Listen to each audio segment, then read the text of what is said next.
बहुत ध्यान से सुनना। कोई प्रवचन कर रहा था तो प्रवचन में अनेक लोग बैठे थे। उसी में श्री मलुकदास जी अपनी युवावस्था में जब घर आदि का त्याग नहीं किया था तो वहीं प्रवचन बैठ करके सुन रहे थे। तो प्रवचन सुनते सुनते लोग बाग आपस में चर्चा करने लगे। बोले ये बाबा को बस चले तो ये हमारे काम धंधा छुड़वा के बस यही कहेगो राम राम जपो, ठाकुर जी का नाम जपो, तिलक लगा करके केवल भक्ति भाव में रहो। अरे कर्म नहीं करेंगे तो दाल रोटी राम जी खिला जाएंगे क्या? कर्म नहीं करेंगे हमारे घर परिवार को राम जी चला जाएंगे क्या?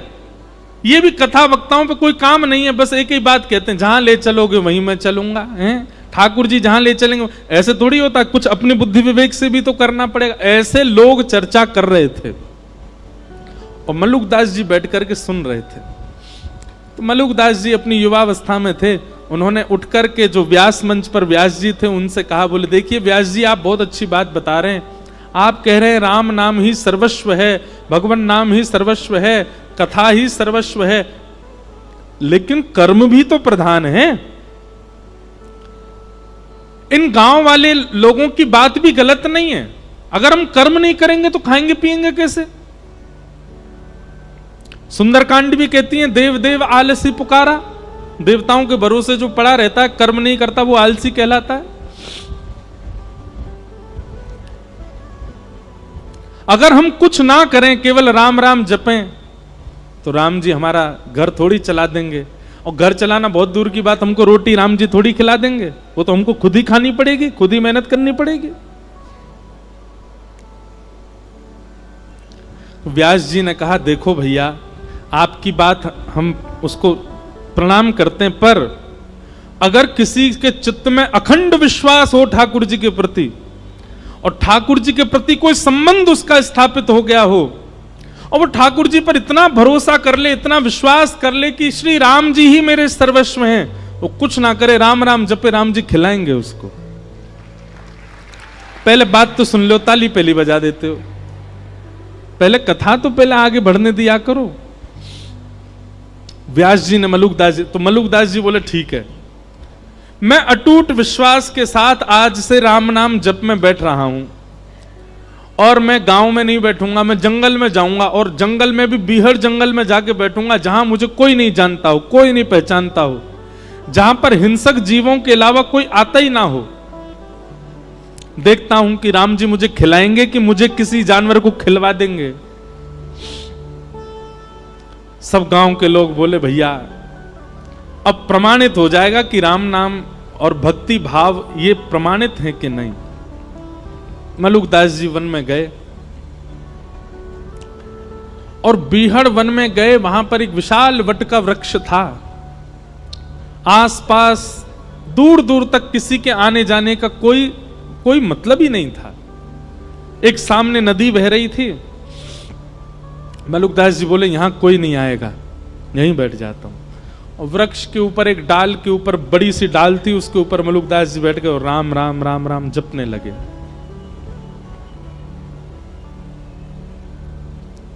आप राम नाम का जप कर रहे थे, मन में अनंत विश्वास था राम जी के प्रति कि श्री राम जी सब भक्तों पर अनुग्रह करते हैं, मुझे भी श्री राम जी अनुग्रहित करेंगे। इस विश्वास के साथ राम नाम जपने लगे।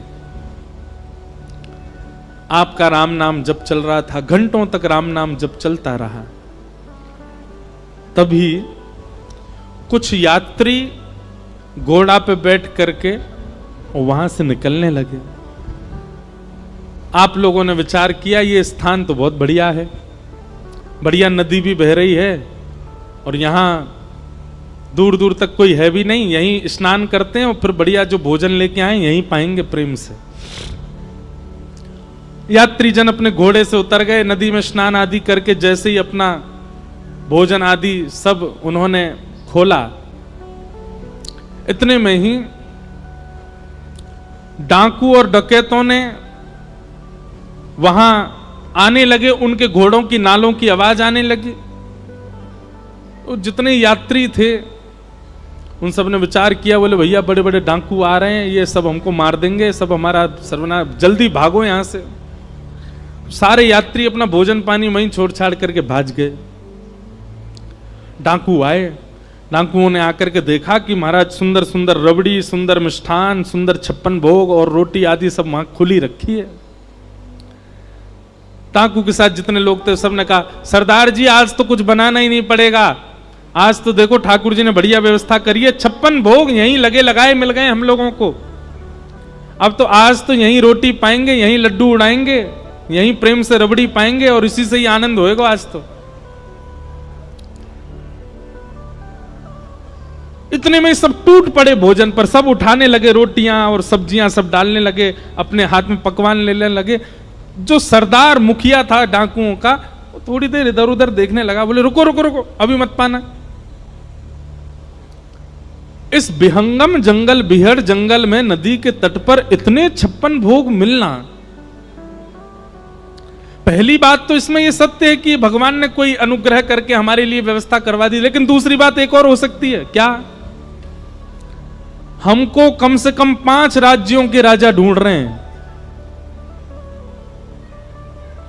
कहीं ऐसा तो नहीं उन लोगों को हमारा यहां आना पता हो और ये सारे व्यंजनों में विष डाल करके उन्होंने यहां पर ये व्यंजन रख दिए हो, और कहीं हमने ये पाए और हम पाकर के विष के नशे में आ गए, मूर्छित हो गए, मृत्यु हो गई, तो वो 5 राज्यों के राजा जो हमको ढूंढ रहे हैं वो हमको ले जाएंगे यहां से, उनका तो काम हो जाएगा, कोई नहीं खाएगा, नीचे रखो इसको। संग वाले बोले महाराज बहुत दिन से रबड़ी नहीं पाई, देखो गुलाब जामुन नहीं पाई, खान दो। बोले नहीं नहीं नहीं नहीं, हम ऐसे नहीं खा सकते।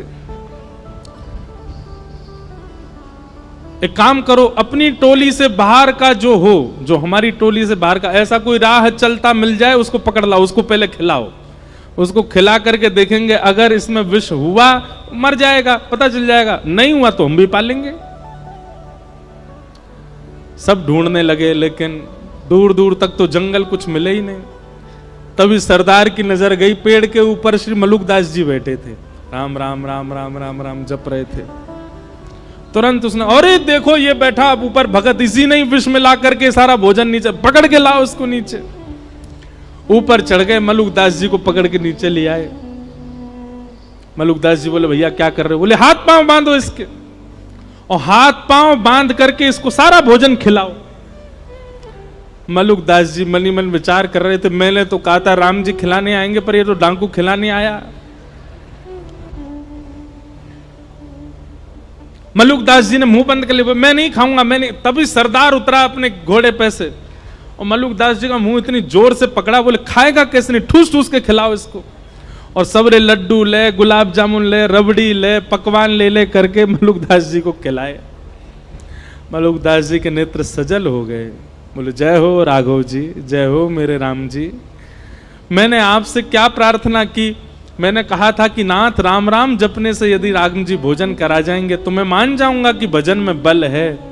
आप भोजन दूर, आप तो पकवान पवा रहे हो मुझको, और पकवान भी इतने विहंगम जंगल में कैसी योजना बना करके, क्या कृपा करके आप सब व्यवस्था मेरे लिए कर रहे हो नाथ। उस दिन श्री मलुकदास जी का निष्ठा हो गई, विश्वास हो गया नाम में, और उसी दिन बस निकल पड़े, श्री राम नाम के आश्रय पर ही निकल गए। और हमारे भारत भूमि को एक अद्भुत संत प्राप्त हुए, मलुकदास जी महाराज। और उन्होंने एक पद लिखा, बहुत पद हैं मलुकदास जी के, एक पद लिखा, भाई नाही बंधु नाही कुटुंब कबीलो नाही, ऐसो कोई मित्र नाही, जासो कछु लीजे, दीन बंधु दीनानाथ, मेरी सुध लीजे, दीन बंधु दीन। कहता मलुकदास छोड़ दे वीरानी आश, कहता मलुकदास छोड़ दे वीरानी मलुकदास जी कह रहे हैं दूसरों से आशा छोड़ दो, किसी से आशा मत रखो, आशा ही परमम दुखम। अरे खुद से भी कोई आशा मत रखो। कहता मलुकदास छोड़ दे वीरानी आश, कहता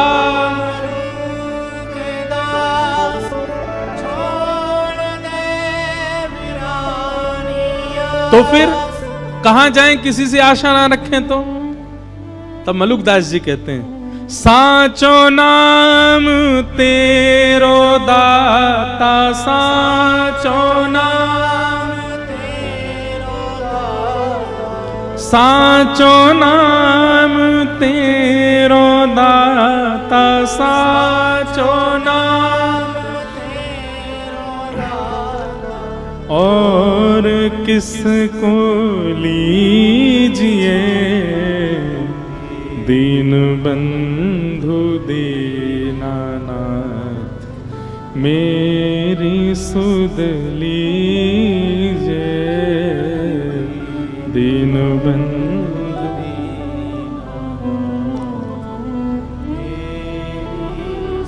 तो भैया 3 बातों की गांठ मान लीजिए। सबसे पहला विश्वास, ठाकुर जी के प्रति इतना अटूट भरोसा कर लो कि बस अब उतना विश्वास किसी पे है ही नहीं, बस ठाकुर जी सर्वस्व हैं। मेरे संग जो हो रहा है, मेरे परिवार के साथ जो हो रहा है, वो सब ठाकुर जी मेरी श्रेष्ठता के लिए कर रहे हैं। मेरे पैर में चोट लगी, मुझे घाटा हुआ, मेरा ये छूट गया, मुझे ये मिल गया, कोई भलाई होगी मेरी। आप विश्वास मानिएगा, जिस दिन आप इतना विश्वास भरोसा ठाकुर जी पर कर लेते हैं ना, तो गलत और अच्छा ठाकुर जी नहीं करते हमारे साथ। पर जब हम हर क्रिया को ठाकुर जी की प्रसाद समझने लग जाते हैं, तो ठाकुर जी की दृष्टि पड़ती है। देखो कुछ भी हो रहा है इसके साथ, लेकिन ये फिर भी यही मानता है कि मेरी कृपा है। तब ठाकुर जी अनुग्रह करते हैं, दृष्टि भर के देख लेते हैं और सब मंगल होने लग जाता है। इसने अपने जीवन में होने वाली हर स्थिति को भगवत प्रसाद मानो। विश्वास। दूसरा, ठाकुर जी से एक संबंध बनाओ, कुछ भी मानो। गोस्वामी तुलसीदास जी कहते हैं, तोहे मोहे नाते अनेक, मानिए जो भावे।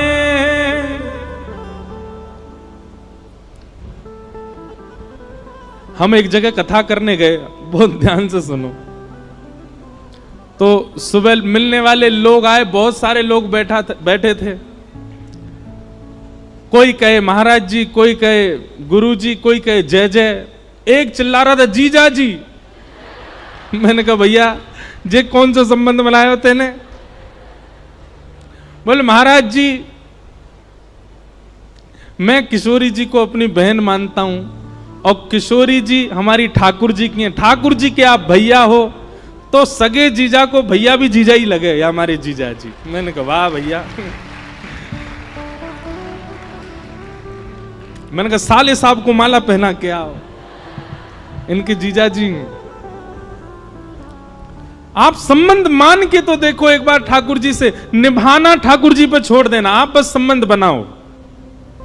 हम प्रमाणित कह रहे हैं मंच से, आप संबंध बनाओ, निभाने की जिम्मेवारी ठाकुर जी की है, निभाएंगे।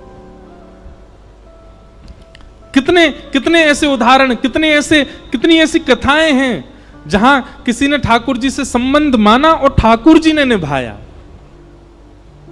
ठाकुर जी उसी भाव में उसको देखते हैं। भाई मानो, बंधु मानो, मित्र मानो, सखा मानो, गुरु मानो, प्रियतम मानो, चाचा मानो, ताऊ जी मानो, मामा जी मानो, जीजा जी मानो, जो मन करे ठाकुर जी को मानो। ठाकुर जी संबंध निभाएंगे।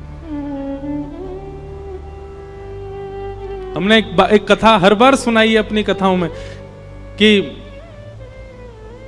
अयोध्या के एक महाराज जी थे, वो ठाकुर जी को अपना शिष्य मानते थे। वो कहते थे कि मैं वशिष्ठ कुल गोत्रीय हूं, तो इस नाते से वशिष्ठ जी के कुल में जन्मा तो राम जी मेरे चेला हैं। वो कनक बिहारी जी का दर्शन करने जाते, पूरी दुनिया हाथ जोड़ती, वो दूर से कहते खुश रहो चेला राम, तुम सदा प्रसन्न रहो, तुम पे कोई अला बला नहीं है, मेरा आशीर्वाद सदा बना रहे। महाराज जी ऐसे ऐसी घटना बताते हैं कि जब वो मंदिर में आते थे ना, अपने आप ही कुछ ऐसा होता था कि आधा पर्दा आ जाता था। बोले आधा पर्दा मतलब? बोले किशोरी जी घूंघट कर लेती थी। बोले गुरु जी आए, इनके सामने थोड़ी मुंह खोल के बैठेंगे।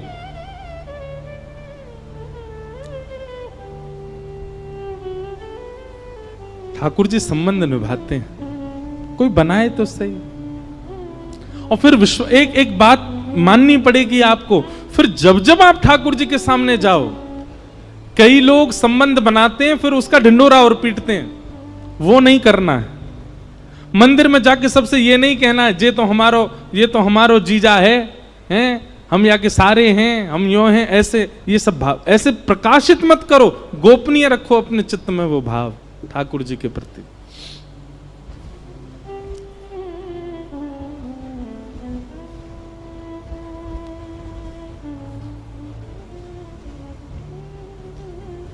हमारे बक्सर वाले मामा जी, नाम सुना?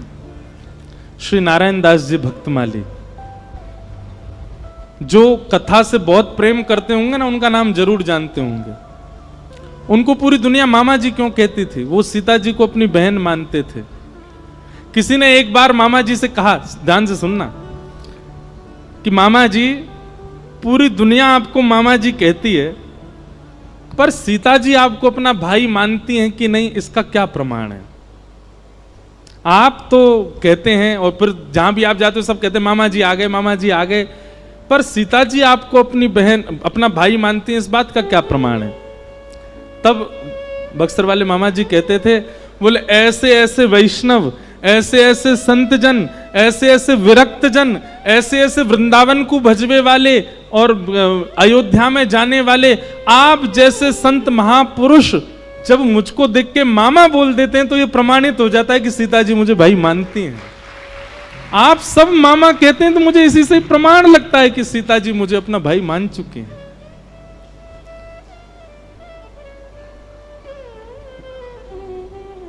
संबंध बनाओ, बिना संबंध के भक्ति में आगे नहीं बढ़ा जा सकता। ठाकुर जी आपको भगवान ही दिख रहे हैं हमेशा, आपकी भक्ति में कहीं चूक तो है, वो कोई अपने से दिखे। विश्वास, संबंध और तीसरा समर्पण, ठाकुर जी के सन्मुख। ये तीन भक्ति के सूत्र हैं। देवभूति माता ने, कपिल भगवान ने देवभूति माता के अनेक प्रश्नों के उत्तर दिए, सबको हम प्रणाम मात्र करते हैं। और तत्पश्चात देवभूति माता सिद्धता नाम की नदी बन करके बहने लगी और भगवान कपिल जाकर के विराज गए। सारे तीर्थ बार बार, गंगा सागर एक बार। आज भी कपिल भगवान गंगा सागर में विराजते हैं और वहां आज भी विरक्तों को, आज भी वैष्णवों को, आज भी प्रबल भक्ति योगिकों को ठाकुर जी दर्शन देते हैं आज भी। इस प्रकार कपिल भगवान के चरित्र को हम प्रणाम करते हैं। आगे आकुति माता का प्रसंग सुनाया गया और प्रसूति माता के पुत्री, सबसे छोटी पुत्री सती हुई, सती का विवाह महादेव के साथ में हुआ। इस प्रकार आकुति, देवभूति, प्रसूति तीनों के प्रसंग कहे। अब हम थोड़ा सूक्ष्म में कह के चलें क्योंकि ठाकुर जी का उत्सव करना है। ध्रुव चरित्र सुनाया गया। राजा उत्तानपाद के पुत्र हुए ध्रुव। बहुत सावधानी से सुनो।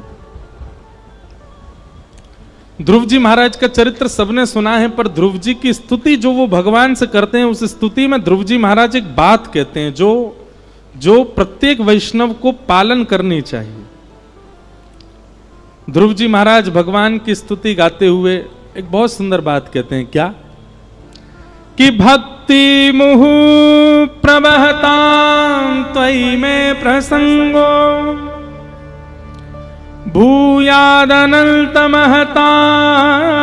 ममलाशयानां येनाञ्जसोल्वणुमुरुव्यसनं भवाब्धिं निश्ये भवद्गुणकथामृतपानमत्त।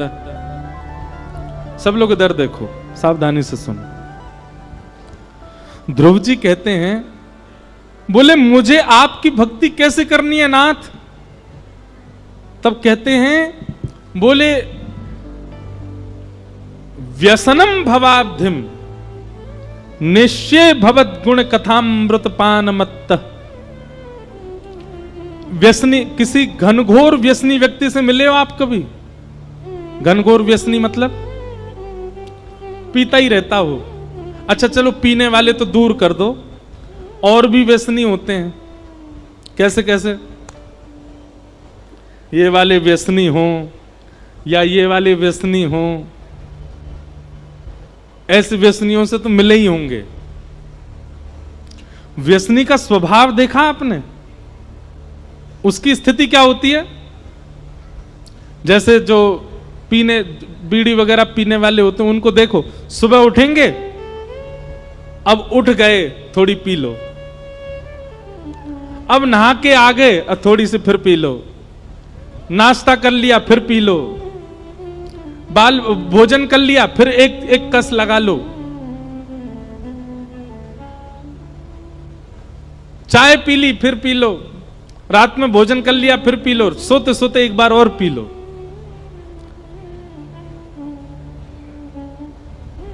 वो पूरे दिन में कोई ना कोई बहाना बना करके अपने व्यसन को भोगता है। पीने वाले जो होते हैं उनको देखो, आज मैं बहुत दुखी हूं, आज तो पीऊंगा, अरे आज तो मैं फर्स्ट आया हूं अपनी क्लास में, बच्चों को पार्टी दूंगा, सबको पिवाऊंगा। ऐसे होते हैं बच्चे। आज तो मेरे बुआ के बच्चे आए हैं, आज तो मैं पीऊंगा। मेरी प्रियसी छोड़ के चली गई, गम में पीऊंगा। वो गम में भी व्यसन भोगता है और सुख में भी व्यसन भोगता है, और कुछ नहीं तो बहाना निकाल करके व्यसन भोगता है। आज सारे मित्र मिले हैं, सब पिएंगे, आज मैं अकेला हूं, अकेला मन नहीं लग, क्या करे, पिएंगे। सब काम से पीना उसकी प्रायोरिटी होता है। वही बात यहां पर श्री ध्रुव जी महाराज कहते हैं, बोले मैं आपकी भक्ति कैसी करना चाहता हूं? बोले जैसे व्यसनी व्यक्ति व्यसन भोगता है, उसको हर बात में घूम फिर के कुछ नहीं दिखता, बीच में आकर के एक ही चीज दिखती है, क्या? व्यसन। अच्छा चलो हमने गंदे गंदे व्यसनों की बात कर ली, एक अच्छा व्यसन है, क्या? चाय। सुबह उठ गए, क्या करो? चाय पी लो। नहा के आ गए, अब क्या करो? चाय पी लो। भोजन कर लिया, अब क्या? अब तो चाय पिला दो। सिर में दर्द हो रहा है, क्या करोगे? चाय पिला दो। बहुत अच्छा मौसम हो रहा है, चाय बना दो। क्या हो गया? बोले करोड़ों का नुकसान हो गया। बोले क्या? थोड़ी चाय बना दो बस, आप तो बहुत प्रेशर है सिर पे। बुखार चढ़ गया है, थोड़ी चाय पिला दो। थक गए हैं, चाय पिला दो। आज दिन बहुत अच्छा है, थोड़ी चाय पिला दो। व्यसनी व्यक्ति हर चीज में घूम घाम करके चाय पर आता है। ऐसे ही भक्त को होना चाहिए। सिर में दर्द हो रहा है, क्या करें? थोड़ी नाम जप कर लें। आज बुखार चढ़ गया, आज 3 नाम ज्यादा जपूंगा मैं। आज मेरा दिन बहुत अच्छा, लाओ माला झूली लेके आओ, नाम जप कर लूं थोड़ा सा। हमको करोड़ों का नुकसान हो गया, क्या करें? तो दोनों बैठ के नाम जप करेंगे, चल। अरे आज तो बहुत अच्छा हुआ भैया, हमको हमारी लॉटरी लग गई, इतना पैसा मिला, अब क्या करें? बैठेंगे, पार्टी वाला नाम जप करेंगे, सबरे मिलके नाम जप करेंगे, कीर्तन करेंगे। ऐसी भक्ति ध्रुव जी मांग रहे हैं ठाकुर जी से। बोले कैसी भक्ति चाहिए? तब कहते भक्ति मुहु प्रवहताम त्वयि में प्रसंगो भूयाद अनंत महताम अमलाशयानाम येनांजसौल वणमुरु व्यसनम भवाब्धिम निश्चय भवद गुण कथामृत। अच्छा यहां पर नाम जप का व्यसन नहीं मांगा। ध्रुव जी कह रहे हैं आपकी कथा सुनने का व्यसन लग जाए मुझको, आपकी कथा सुनने का मुझे व्यसन हो जाए। होड़ लगी है व्यसनियों में और भक्तों में, लेकिन भक्त पीछे छूट जाते हैं, व्यसनी भाग जाता आगे। ऐसा भजन, ऐसा नाम जप, ऐसी ठाकुर जी की कथा में रति लगाओ, व्यसनी पीछे छूटे, हम आगे जाएं। बुआ के बच्चे घर आए हैं, खुशी में क्या करोगे? मॉल घूमने जाओगे? नहीं, कथा चल रही है पंचमुखी हनुमान जी, सुनने चलेंगे। सब बुआ के बच्चों को लेके आ गए, कथा सुनो। आज मित्र मिले हैं सारे बहुत साल बाद, क्या करोगे? बोले कथा चल रही है, कथा में चलो। संकीर्तन हो रहा है, वहां चलो। पंचमुखी हनुमान जी की आरती करने चलो। ऐसी स्थिति बनाइए ना, व्यसन के रूप में ठाकुर जी को विराजमान कर लो। ये बात श्री ध्रुव जी महाराज ठाकुर जी से कह रहे हैं।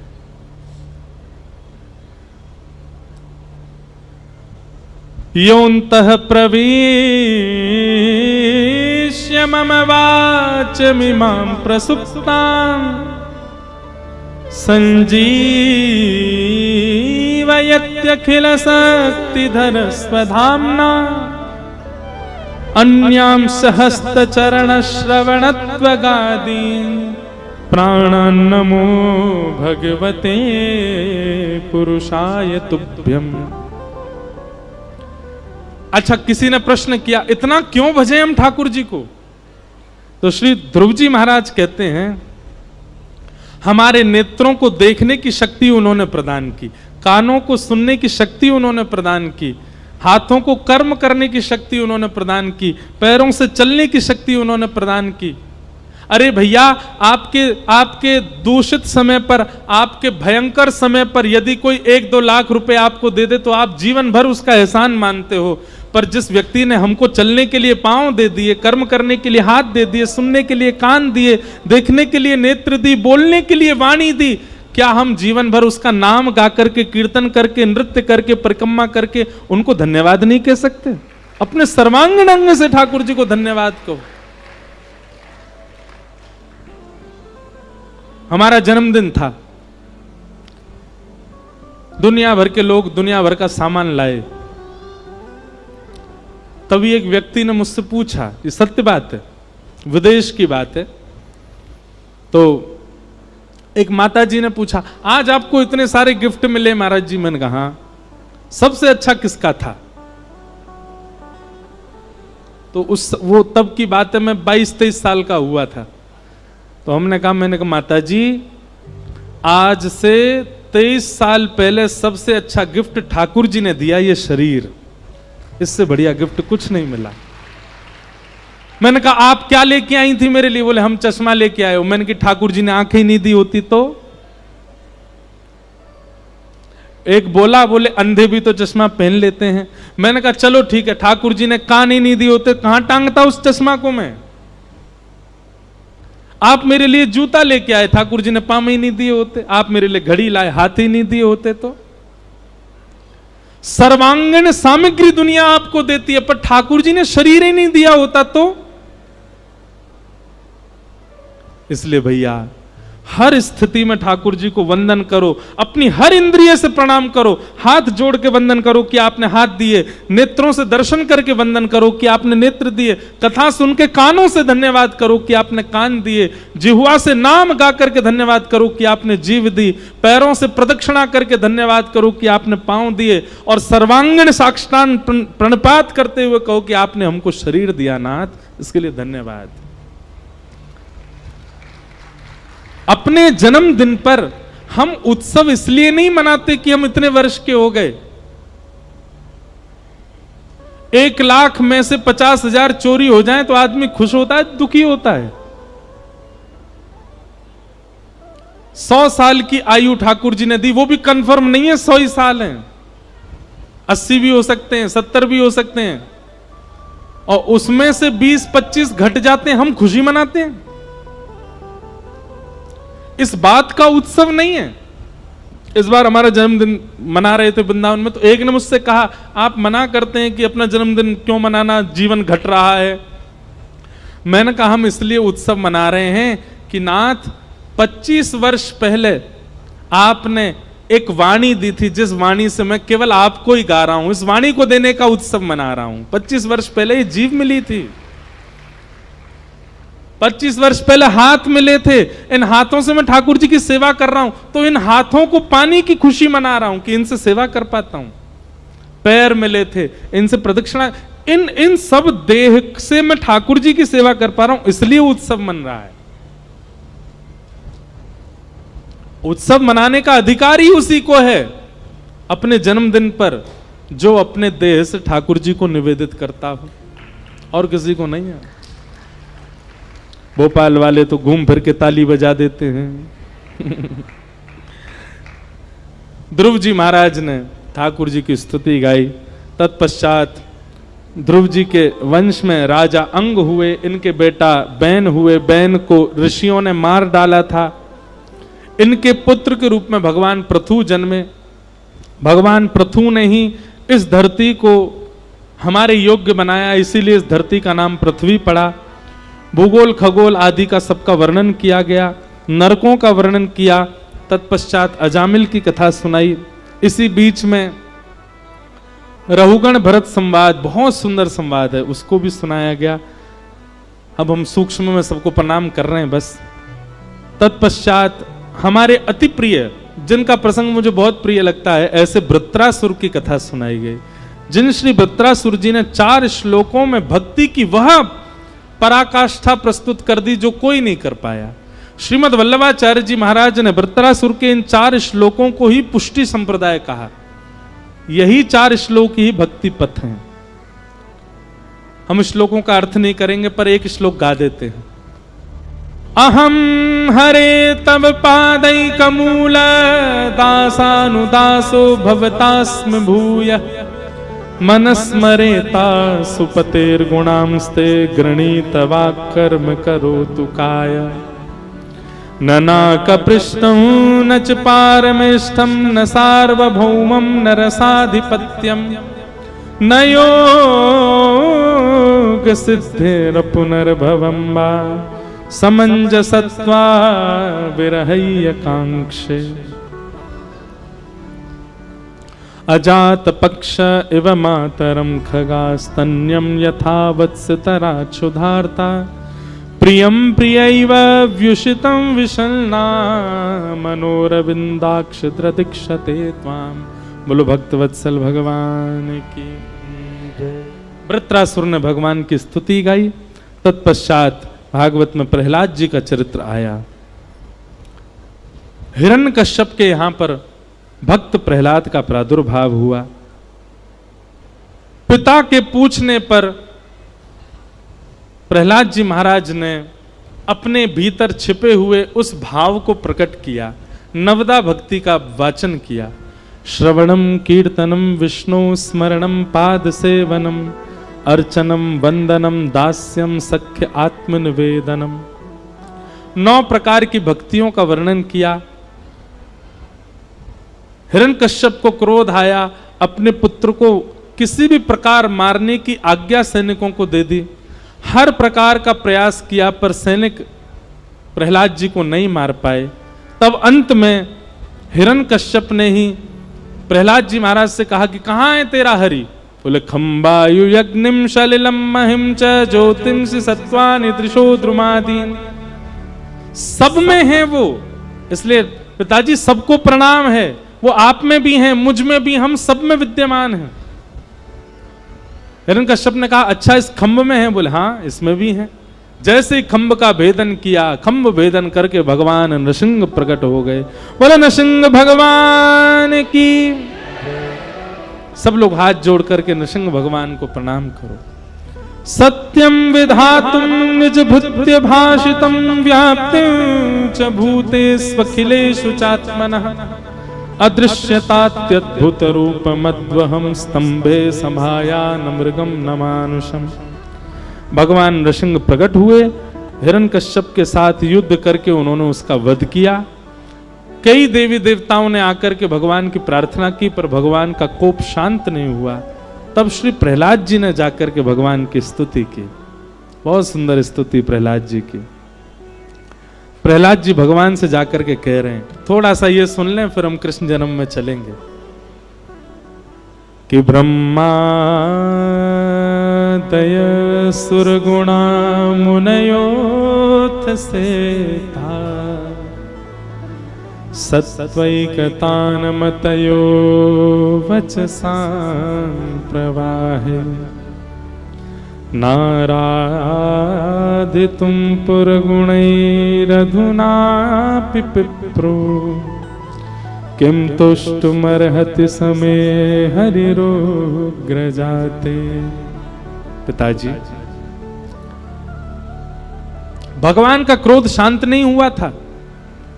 ब्रह्मा आदि देवता चिंता कर रहे हैं कि नाथ का क्रोध यदि शांत नहीं हुआ तो नूतन प्रलय हो जाएगा। तभी ब्रह्मा जी ने कहा कि जिसके लिए आए हैं उसकी स्तुति से ही शांत होंगे। तब प्रहलाद जी ने जाकर के भगवान के सामने स्तुति गाई, छोटे से प्रहलाद जी, और भगवान से कह रहे हैं, नाथ, ब्रह्मादि देवताओं की जैसी लच्छेदार वाणी नहीं है मेरे पास, इतना सुंदर शब्दकोश नहीं है मेरे पास कि मैं कुछ कह करके आपको रिझा सकूं। अरे छोटा सा बालक हूं, मेरे तो विचार भी इतने शुद्ध नहीं है, मैं तो अभी केवल खेल खेलना जानता हूं। लेकिन फिर भी नाथ, मैं आपके श्री चरणों में प्रणाम करता हूं कि आप कृपा करने के लिए मेरे यहां आए, ऐसे बालक के यहां आए जिसका कुल, खानदान, परिवार और यह बालक भी आपके स्पर्श के योग्य नहीं है। ये अपवित्र कुल आपके योग्य नहीं है नाथ, फिर भी आप कृपा करने के लिए आए, उसके लिए धन्यवाद। प्रहलाद जी के एक वचन सुनते ही ठाकुर जी ने प्रहलाद जी को गोद में उठा लिया, अंक में भर लिया, जीभ निकाल करके चाटने लगे और प्रहलाद जी से कहने लगे, प्रहलाद, मैंने आने में यदि विलंब किया हो तो मुझे क्षमा कर देना। प्रहलाद जी महाराज गोद में बैठे हैं ठाकुर जी के। भगवान नृसिंह कहते हैं, प्रहलाद, पूरा ब्रह्मांड, देवी देवता सब मेरे रूप को देख करके डर के भागते हैं, तुझे डर नहीं लगता मेरे रूप से? प्रहलाद जी बहुत अच्छी बात कहते हैं, बोले, नाथ, सत्य पूछें तो मुझे भय नहीं लगता, और मुझे भय इसलिए नहीं लगता क्योंकि जब से आप आए हैं मेरी दृष्टि केवल आपके कोमल चरणार बिंदों को देख रही है, मैंने आपका मुख देखा ही नहीं है। मैं केवल आपके चरणार बिंदों का दर्शन कर रहा हूं, इसलिए मुझे भय नहीं लगता नाथ। मानो प्रहलाद जी इस बात को अंकित कर देते हैं कि जिसकी दृष्टि सदा श्री ठाकुर जी के श्री चरणों में रहती है, उसको संसार की कोई भी भयभीत वस्तु भयभीत नहीं कर सकती, वो सदा प्रसन्न रहेगा।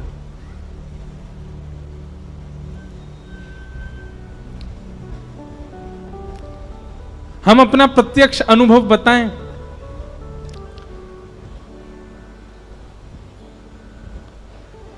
प्रहलाद जी को, नृसिंह भगवान को तो हमने नहीं देखा, पर आपके भोपाल के आसपास जंगल बहुत है, तो यहां हमने बाघ देखे हैं। और हमारे मुदगल जी बैठे हैं, यही हमको ले गए थे बाघ दिखाने।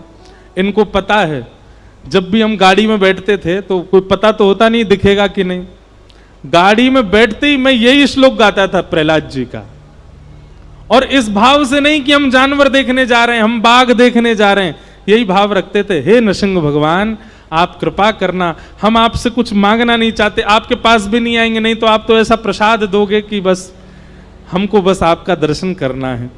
और तब हम दोनों ही बैठ करके गाड़ी में गाते थे, सत्यम विधातुम निज भृत्य भाषितम व्याप्तिम च भूते स्वकिलेषु चात्मना अदृश्यतात्यद्भुत रूप मद्वहम स्तंभे सभाया न मृगम।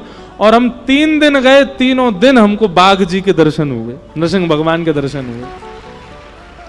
जो हमारी गाड़ी चलाने वाले थे वो भी कहते, बोले, महाराज जी आप कुछ तो मंत्र फूंकते हो। मैंने कहा, मंत्र नहीं फूंकते हैं, हम साक्षात नृसिंह भगवान को बुलाते इसलिए आ जाते हैं, और अकेले दुकेले नहीं आते, पूरे परिवार के संग दर्शन देने आते थे। फिर एक दिन ये बोले महाराज जी बाघ तो दिख गया, भालू नहीं दिखा। मैंने कि सुनो, जामवंत के वचन सुनाए सुहाए, मैंने कि करो सुंदरकांड का पाठ। और उस दिन हम गए, उस दिन हमको भालू ही दिख गए वहां पे। मैंने कि लो, जामवंत जी महाराज आ गए सामने। भाई, विचारधारा भावना पर, भावना का बहुत असर पड़ता है आपकी क्रिया पर। लेकिन आप ये विचार करके भोपाल में मत चले जाना, नहीं तो आपको दर्शन देने के लिए ना जाने कितनों को कष्ट दे देंगे ठाकुर जी। वैसे तो भोपाल शहर में भी आ जाते हैं कभी कभी। पिछली बार मंडी द्वीप में कथा थी तो भी हमने प्रयास तो किया कि हमको आसपास कहीं दिख जाए, जंगल एरिया यहाँ बहुत है, पर दर्शन हुए दूर से ही हुए रात में। तो ऐसे नृसिंह भगवान ने प्रहलाद जी पर अनुग्रह किया और अनुग्रह करके कृपा की। तत्पश्चात आगे देवासुर संग्राम का प्रसंग सुनाया गया। बीच में गजेंद्र मोक्ष की कथा भी आती। हम सबको प्रणाम। भैया देखो, हमारी कथा का एक भाव है कि हम कुछ साल बाद हमको लगता है हम 1 महीना की ही कथा करेंगे बस, क्योंकि हमारी कथा 7 दिन में तो हमसे कहीं नहीं जाती, इतने सारे प्रसंग छूट जाते हैं। अब केवल गजेंद्र मोक्ष इतना सुंदर है कि उस पर 7 दिन कथा सुन लो। बलि बामन अवतार की कथा सुनाएगी। तत्पश्चात 9वें स्कंद में सूर्यवंश के राजाओं की कथा, गंगा के अवतरण की कथा आदियों को सबको सुनाया गया। तभी भगवान श्री राम के प्रादुर्भाव का प्रसंग सुनाया। सब लोग हाथ जोड़ करके राम जी को प्रणाम करो। 2 अध्याय में राम कथा है पूरी। गुरुवर थे त्यक्त राज्यो व्यचरित अनुवनम पद्म पद्भ्याम प्रियाया पाणिस्पर्शा क्षमाभ्याम व्रजत पथरुजो यो हरिन्द्रानुजाभ्याम वैरूप्या शूर्पणख्या प्रिय विरहरुषारोपित ब्रूविजंभ तस्ताब्धिर्बद्ध सेतु खलदवदहन कौशलेन्द्रोवतान। हम आज सच बोल रहे हैं, अपने मन की बात बोल रहे हैं व्यास मंच से। थोड़े से वयोवृद्ध हो जाएंगे जब, हम साल में 6 ही कथा किया करेंगे और 6 कथा 1-1 महीना की। 1 महीना कथा 1 महीना घर, फिर 1 महीना कथा 1 महीना घर। आप कहोगे कौन कराएगा? बहुत लोग बैठे हैं, वो यही आस लगाए बैठे हैं कि 1 महीना का समय दें, उसमें पता है क्या किया करेंगे? फिर पूरे भारतवर्ष के लोगों को कहा करेंगे वो 1 महीना की कथा वहीं आ जाओ सब सुनने। कोई 7 दिन के लिए, कोई 4 दिन के लिए, कोई 8 दिन के लिए, और उसमें फिर आनंद विस्तार से कहने का जो सुख मिलेगा वो अद्भुत होगा। वैसे देखो, सप्ताह कथा का विधान क्यों बना पता है? क्योंकि परीक्षित के पास 7 ही दिन थे। सुखदेव जी को 7 ही दिन में कथा सुनानी है, परीक्षित को क्योंकि 7वें दिन तक्षक सर्प डस देगा। इसीलिए सप्ताह कथा का नियम बना, क्रम बना। बाकी कथा सप्ताह ही होनी चाहिए ऐसा आवश्यक नहीं है। हमने 9 दिन की भी की है, अब आगामी सालों में 12-12 दिन की भी कथाएं हैं। पहले तो मैं 8 दिन की भी करता था, पर अब व्यस्तता के कारण 7 ही दिन के। पर 7 दिन में प्रसंग पूरे कर पाना बहुत मुश्किल होता है, और फिर उसमें भी उदाहरण, भाव, भजन, संकीर्तन अभी तक हमने 1 आधी गाया है। वो गाती रहें तो फिर कथा ही कैसे पूरी हो? पर अद्भुत है भाव। कभी भोपाल का तो नहीं पता, पर नर्मदा जी के तट पर 1 महीना का कथा का क्रम तो करना है। एक बार नर्मदा, हमारी बहुत वर्षों की नर्मदा परिक्रमा भी पेंडिंग पड़ी है, तो जब भी परिक्रमा होगी कथा सुनाते हुए ही करेंगे। कुछ दिन कहीं, फिर थोड़ा आगे चल के फिर कुछ दिन वहां, कुछ दिन वहां, ऐसे ही करके नर्मदा जी की महीना भर में परिक्रमा कर लेंगे कथा सुनाते सुनाते। क्योंकि हमारी जन्मदात्री माँ का नाम भी नर्मदा है। और हमको जब प्रथम बार व्यास मंच पर बैठे थे तो वहां अनेक संत आए थे आशीर्वाद देने। तब एक नर्मदा तट के संत पहुंचे थे द्वारिका। उन्होंने हमसे निवेदन किया था कि आप भविष्य में खूब कथाएं करें, खूब भक्तों को कथा सुनावें, पर हमारी माई कथा सुनेंगी आपसे, पर एक जगह बैठ के नहीं, नर्मदा जी की परिक्रमा करते हुए कथा सुनाना।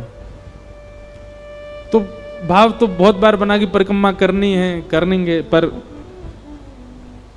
इस क्षेत्र में अगर 1 महीने की कथा का क्रम बना तो नर्मदा जी के तट पर सुनाते हुए, जैसा नर्मदा जी कृपा करेंगे उनको सुनाते हुए करेंगे।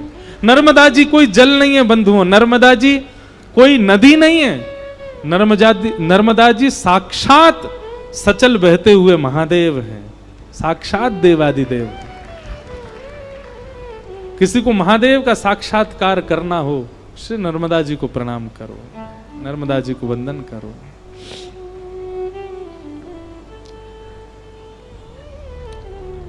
प्रभु श्री राम को हम प्रणाम करते हुए आइए अब कृष्ण जन्मोत्सव के प्रसंग में प्रवेश करते हैं।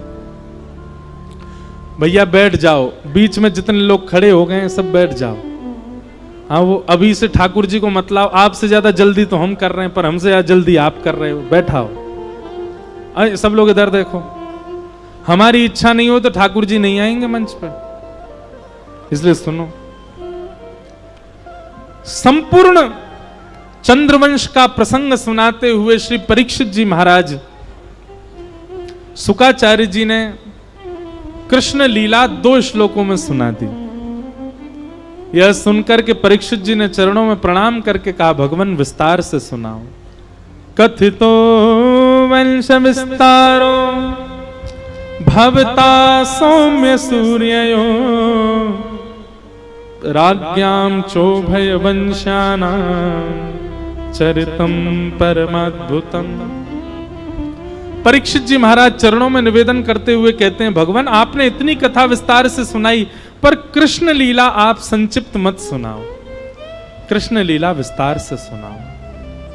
और यह बात सुनकर के शुकाचार्य जी को बहुत सुख मिला। शुकाचार्य जी ने कहा, कुछ खा लो, कुछ पी लो, थोड़ी देर आराम कर लो, तुम 4 दिन से अनवरत कथा सुन रहे हो। परीक्षित जी महाराज कहते हैं, अब निद्रा नहीं है, अब भूख नहीं है, अब कुछ पाने की इच्छा नहीं है, केवल कृष्ण कृष्ण मन में चल रहा है। और पिबंतम त्वन्मुखाम भोज च्युतम हरि कथामृतम, आप इतनी सुंदर हरि कथा सुना रहे हैं कि इसके बाद मुझे जल भूख प्यास कुछ नहीं लग रही है नाथ। कृपा करके मेरे जीवन के केवल 3 दिन और बचे हैं, आप विस्तार से कृष्ण चरित्र सुनाओ, कृष्ण लीला सुनाओ। जब यह बात सुनी तब शुकाचार्य जी कहते हैं, राजन जब ऐसी स्थिति कृष्ण प्रेम की होती है तभी ब्रज में प्रवेश होता है। कृष्ण मन कृष्ण धन कृष्ण ही हमारो मन, 8 याम ऊधो हमें कृष्ण ही सो काम है। जब तन मन सबकी स्थिति कृष्ण बन जाती है तभी ब्रज में प्रवेश मिलता है।